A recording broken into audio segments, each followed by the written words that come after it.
Liberté Diver, bonjour et bienvenue. Je vais vous indiquer s'il y a une raison valable d'acheter chacun des Warbonds, en sachant qu'au début du jeu, vous n'aurez pas forcément beaucoup de connaissances sur ce que ça vaut la peine ou pas, ou simplement si ça vous intéresse ou pas, vis-à-vis du matériel que vous pouvez y trouver.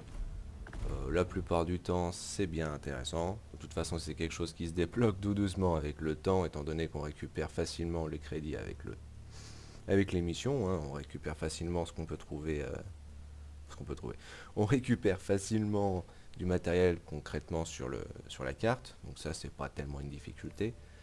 Donc là on va commencer tout de suite par le dernier qui a été rajouté, le servant Freedom.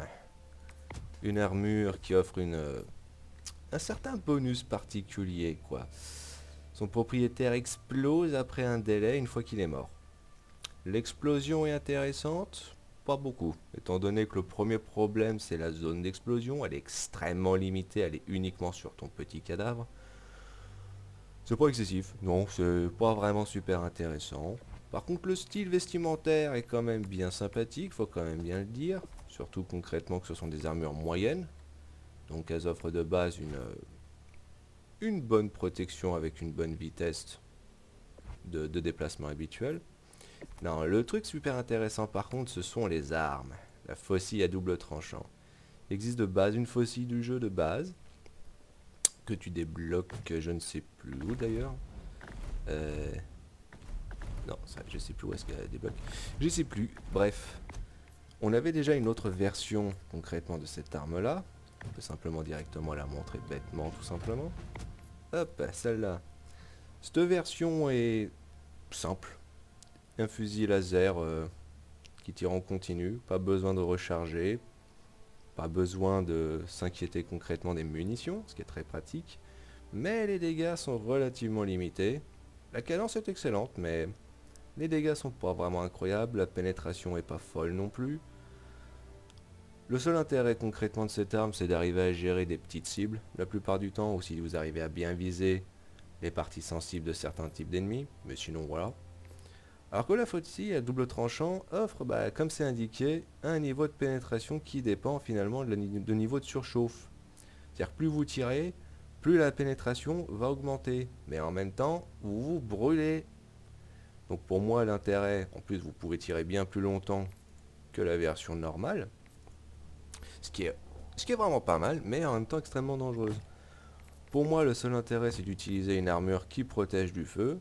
Forcément, la meilleure type d'armure, c'est une armure moyenne, étant donné que les armures lourdes offrent beaucoup trop de lenteur quand il s'agit d'un déplacement. Et forcément, on augmente.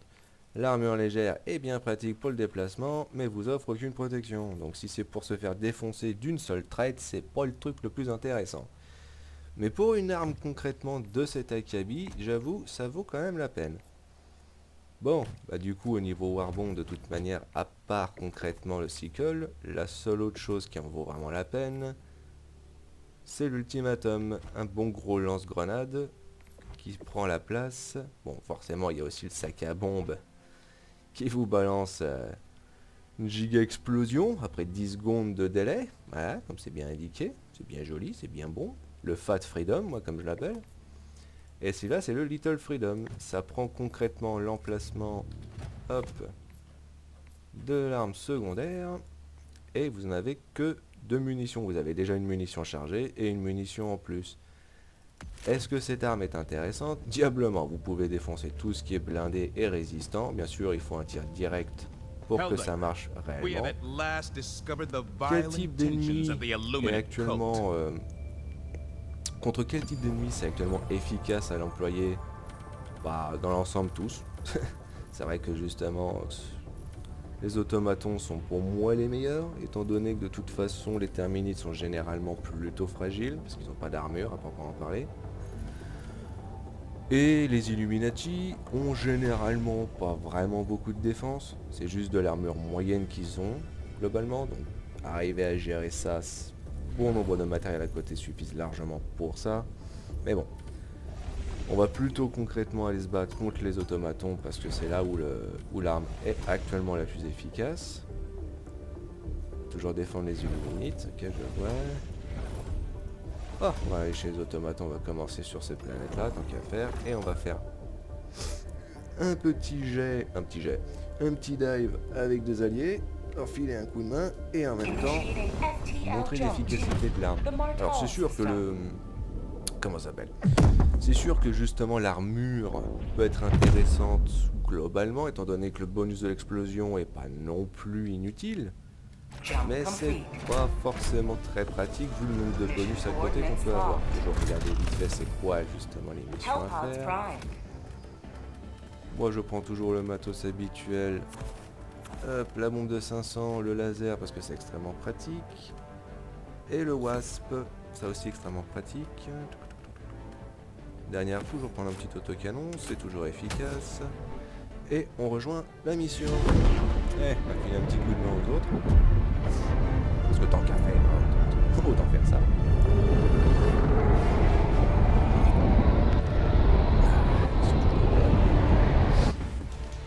Alors... Ah bah en plus il fait... on voit rien. Bon, bah... le matériel. Alors, fais voir la carte. Il a déjà tout fait, ça va être rapide. Ah, le sickle. Double tranchant.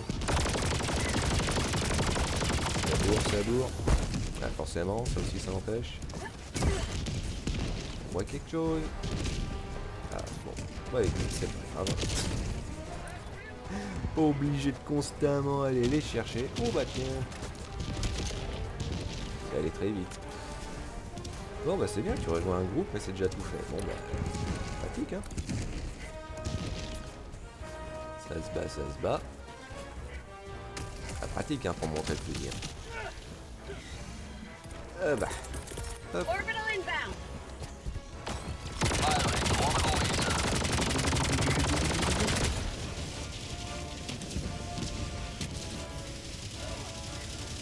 Ça tire. C'est rien que les automatons qui ont un blindage bien souvent emmerdant. Cette arme permet littéralement d'outrepasser ça sans problème. Ouais, qui est vachement pratique. Ah, c'est vrai que j'aurais dû peut-être prendre la Fat Freedom, tiens. Bon bah c'est pas grave. Hein. Ça se gère. Bah, c'est pratique, hein. Ça, y a pas grand chose.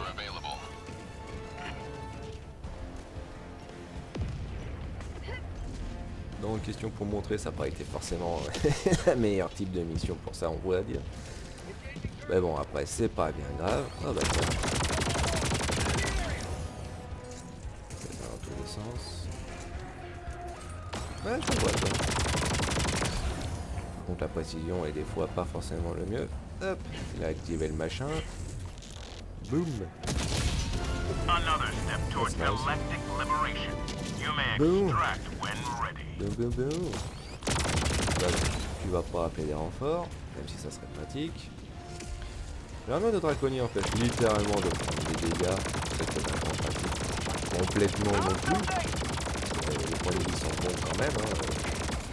Mais pas aussi vite à l'occurrence que si vous portiez une armure normale, ou même l'armure justement du Warband. C'est vrai que c'est mieux d'avoir une armure qui protège quand même du feu. Étonnamment, c'est la seule armure au niveau de défensif comme ça, de bonus en fait, on va dire élémentaire, il y a des protections contre l'électricité, une protection contre le gaz. Mais ces deux éléments sont justement pas du tout employés la plupart du temps. C'est plutôt rare de trouver un intérêt de porter ces armures là. Ouais, le seul truc que je trouve chiant quand même, c'est qu'il faut charger l'arme pour se sortir en continu. Une fois que ça commence à tirer, ça pilonne plutôt bien. Par contre, si vous allez au bord du... Si vous allez au bord de la batterie, vous allez vous brûler, littéralement. Là, c'est... Comme si vous avez pris un coup de lance-flamme.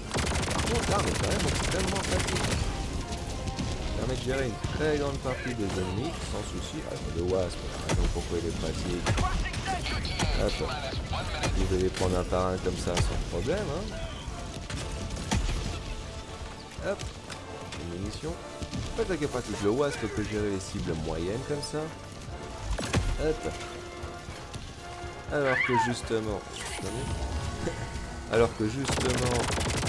cycle double tranchant fauchage, comment ça s'appelle en français. Mais pour faire attention. Lui permet de gérer la plupart des cibles jusqu'à moyen. Bon, il y a une pénétration lourde apparemment, mais de mes essais, j'ai pas vraiment réussi à pouvoir occasionner des dégâts à un Hulk en lui tirant dans la tête ou lui tirant dans l'œil. Donc forcément, c'est pas le truc le plus intéressant malheureusement. Et Cat Jones, ah bah oui, bah, bien sûr d'ailleurs, avec plaisir, toujours.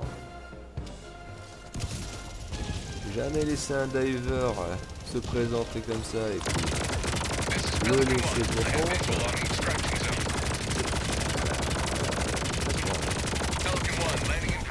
bien pratique. Oh, la pointe glissant quand même bien vite.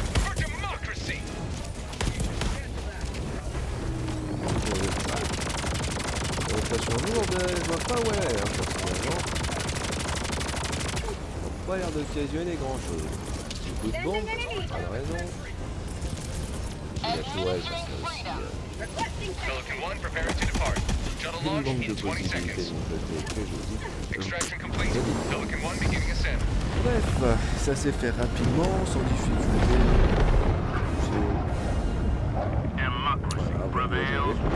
Ah ok, ça c'est nouveau, c'est la première fois que je vois ça. GG. Thank you. Battenburger, hein. Eh bah bon Dieu. Bon, ça a été une petite vidéo rapide j'imagine. Mais bon, ça sera comme ça, hein. C'est pas toutes les missions vont être forcément longues et du coup peut-être pas forcément toutes les vidéos vont être aussi rapides. Parce que l'objectif ça va être quand même de montrer que ce soit les armes, les armures des Warbonds. Est-ce que ça vaut la peine concrètement de les acheter? Le Warbond de Freedom, les servants, les servitudes, non plus. Les serviteurs de la liberté. Est-ce que ce Warbond est intéressant? Oui, les armes sont vachement intéressantes. Le cycle double tranchant permet de généralement gérer une bonne partie des cibles légères à moyennes sans difficulté. Bon, le lance-grenade, je l'ai pas encore utilisé, mais ça sera pour la vidéo d'après du coup. Parce qu'après je vais employer justement l'armure avec, tant qu'à faire. Donc pour le moment, Diver, je vous remercie tout simplement de votre écoute. Et on se voit plus tard. Liberté, Diver.